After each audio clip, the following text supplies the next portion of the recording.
কন্যা সন্তান জন্ম হলে পুরাকালে নাকি কিছু কিছু জায়গায় অনাকাঙ্ক্ষিত বলা হয়েছে।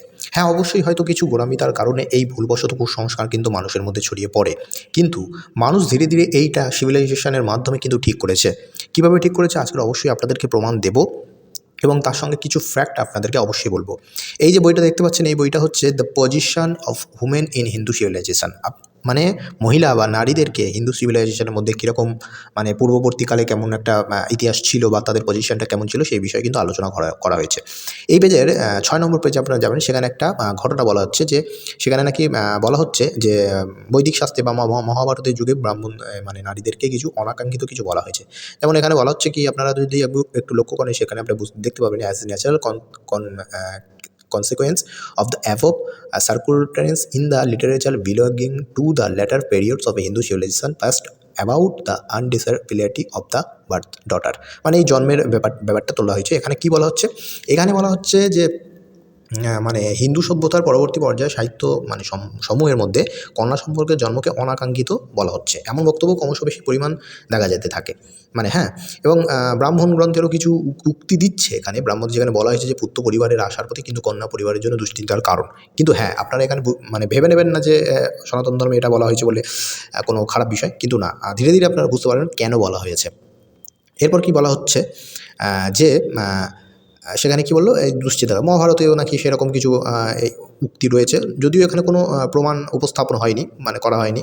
ঠিক আছে, তো রামায়ণ আমাদের কি জানা আছে যে সীতা যৌবনে উপনীত হলো এবং তার বিবাহের জন্য ব্যবস্থা করা হলো। তখন তার পিতার উদ্বেগ এমন তীব্র হয়ে উঠেছিল যে এক দরিদ্র ব্যক্তি হঠাৎ তার সামান্য সঞ্চিত অর্থ হারিয়ে ফেলেছে, এরকম নাকি একটা মনে হয়েছে। মহাকাব্যে আরও বলা হয়েছে যে কন্যার পিতা তিনি যদি দেবরাজের মতো উচ্চপদস্থও হন, তবুও তাকে শুধু সমমর্যাদা ব্যক্তিদের কাছ থেকে না, বরং অধস্তনদের কাছ থেকেও অপমান সহ্য করতে হয়। হ্যাঁ, যেটা বাস্তব।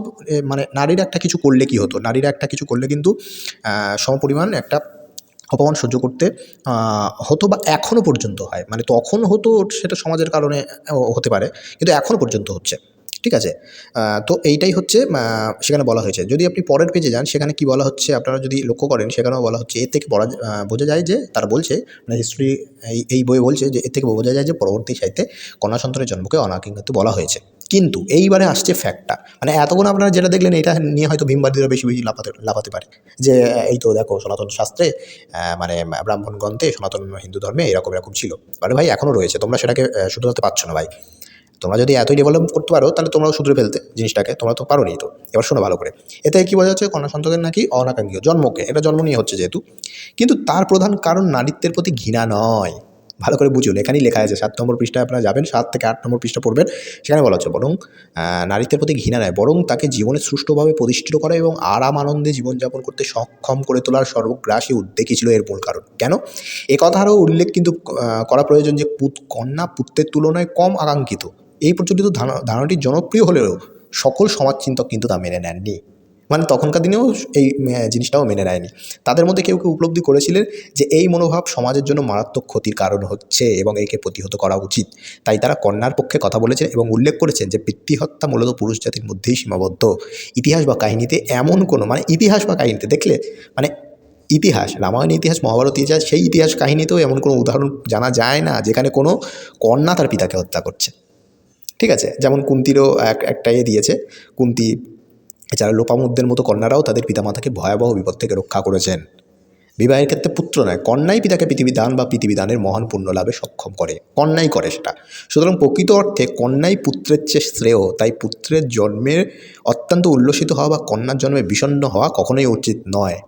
ঠিক আছে, এটাও কিন্তু বলা হচ্ছে। তো এই বিষয়ে কোনো সন্দেহ নেই যে এই যুক্তিগুলি স্পষ্টভাবে উপস্থাপিত করা হয়েছিল। কন্যা সন্তানের জন্মকে নিন্দা করার যে প্রচলিত প্রবণতা ছিল, তার ফলে যে ক্ষতি হচ্ছিল তাকে প্রতিহত করার উদ্দেশ্যেই এটা কিন্তু বলা হয়েছে।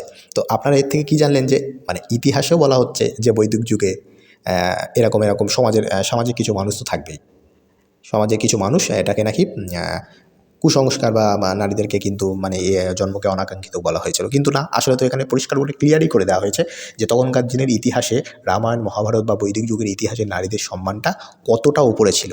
আসলে এই যে মানে অনাকাঙ্ক্ষিত যেটা বলা হচ্ছে, এটা আসলে পুত্রের চেয়ে কন্যাকে শ্রেষ্ঠ করার জন্যই একটা জায়গা তৈরি করা। এই জায়গার মাধ্যমেই কিন্তু কন্যা সন্তান, যে কন্যা যিনি হয়, সে তার পিতার থেকেও কিন্তু মানে পুণ্য লাভে সক্ষম হচ্ছে। ধন্যবাদ। অবশ্যই আপনারা দেখবেন এবং ভীমবাদীদের মুখে ছুড়ে দেবেন।